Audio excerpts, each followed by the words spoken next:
Any given Sunday. When most people hear that, they think of the NFL. In its humble beginnings in 1920, it has grown throughout 100 years. It has become one of the biggest sports media markets in America and one of the biggest sports in America. I've been watching the NFL for ever since I can remember. Me and my dad have a tradition of every single Sunday watching every single game together. After researching information on the NFL and my personal paying attentions to it, I feel that I'm informed and qualified enough to inform you about the NFL. The NFL is a platform where the greatest athletes in America can express how they play and just show everyone their athletic abilities. In this speech, I'll provide you information on the NFL, with key points being the expansion of the NFL from its start in 1920, the Walter Payton Award, and its stances it has taken in the present day of the NFL. On August 20th, 1920, NFL was born. It started out with 14 teams, all in the Midwest region of the United States. Out of all those 14 teams, 2 have remained in the NFL to this day, being the Chicago Bears and the Arizona Cardinals. One of the biggest dates that I can present you with is June 8th, 1966. On this day, the NFL and the AFL merged to become what is now the NFL. The AFL brought 10 teams into the league, expanding the NFL from 16 teams to 26 teams.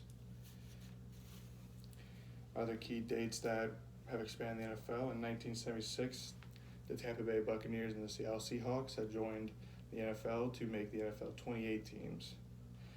1995, Jaguars and Panthers joined, expanding to 30 teams. 1990, the Browns reopened their organization, expanding it to 31 teams.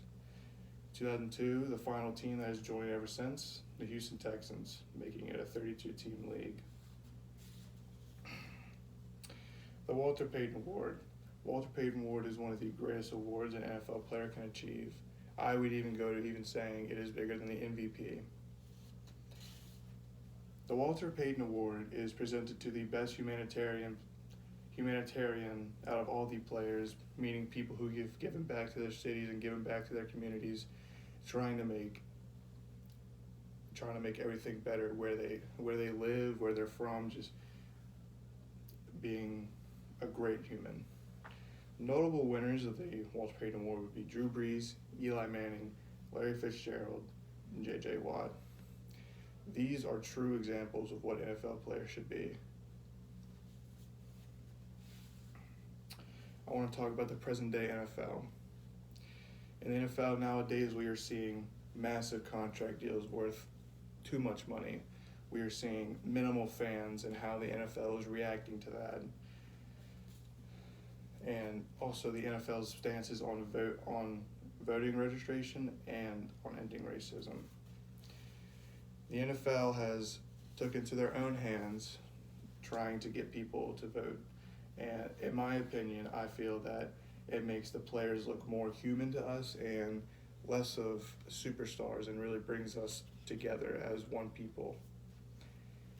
Also, another huge thing that the NFL is trying to start is the anti-racism movement, which I am very behind. It spreads the word of us just trying to end racism, and it makes sure that every name is heard. Players have even gone as far as wearing a name on the back of their helmet to present the person that they are representing on the field. And I feel that it really brings the community together and brings us all as one. As I recap on my speech, I've gone over the expansion of the NFL, the Walter Payton Award, and the NFL push for voting and equality.